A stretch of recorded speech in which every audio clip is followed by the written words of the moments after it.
সম্মানিত সুধী, আসসালামু আলাইকুম রাহমাতুল্লাহ। কন্দক যুদ্ধ তখন শুরু হয়ে গেছে। মদিনার আওস গোত্রাধিপতি সাদ ইবনে মুআজ যুদ্ধ সাজে সজ্জিত হয়ে রণাঙ্গনে যাচ্ছেন।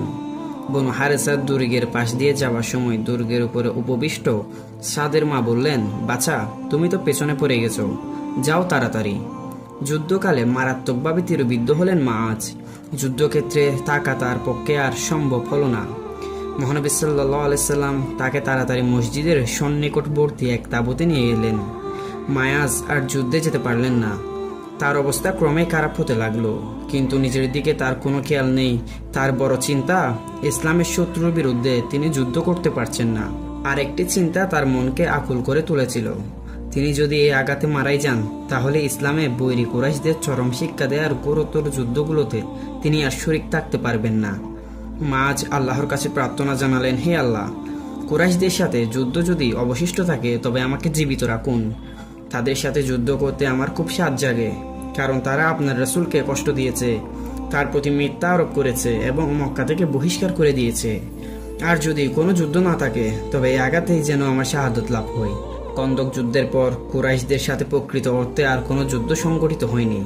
মক্কা বিজয়ের সময় ছোটখাটো সংঘর্ষ ছাড়া বড় রকমের কোনো যুদ্ধ সংগঠিত হয়নি। কন্দক যুদ্ধ শেষ হলো। হযরত মুআজ আর সেরে উঠলেন না। শাহাদাতের দিকে তিনি এগিয়ে চললেন। মসজিদে নববীর তাঁবুতে তখনও তিনি থাকেন। শাহাদাতের পরম মুহূর্ত একদিন ঘনিয়ে এলো। তার শেষ নিঃশ্বাস ত্যাগ করলেন হযরত মুআজ। সংবাদ পেয়ে মহানবী সাল্লাল্লাহু আলাইহি সাল্লাম ছুটে এসে মুআজের মাথা কোলে তুলে নিলেন। সৌম্য শান্ত পরম ধৈর্যের প্রতীক আবু বকর রাদিয়াল্লাহু তাআলা তার মৃতদেহের পাশে এসে দাঁড়িয়ে বলে উঠলেন, আমার কোমর ভেঙে গেছে। মহানবী সাল্লাল্লাহু আলাইহি সাল্লাম আবু বকর রাদিয়াল্লাহু তাআলাকে সান্ত্বনা দিয়ে বললেন, এরূপ কথা বলা চলে না আবু বকর। সিংহ হৃদয় হযরত উমর রাদিয়াল্লাহু তাআলা মুআজের পাশে বসে অজরে কাঁদছিলেন। সংবাদ শুনে মুআজের মা ছুটে এলেন। তার চোখে অশ্রু, কিন্তু মুখে তিনি বললেন, বীরত্ব, ধৈর্য ও দৃঢ়তার মধ্য দিয়ে সাদ সৌভাগ্যশালী হয়েছে। প্রিয় দর্শক, আজকের ভিডিও এখানে শেষ করছি। ভিডিও কেমন লাগলো জানান।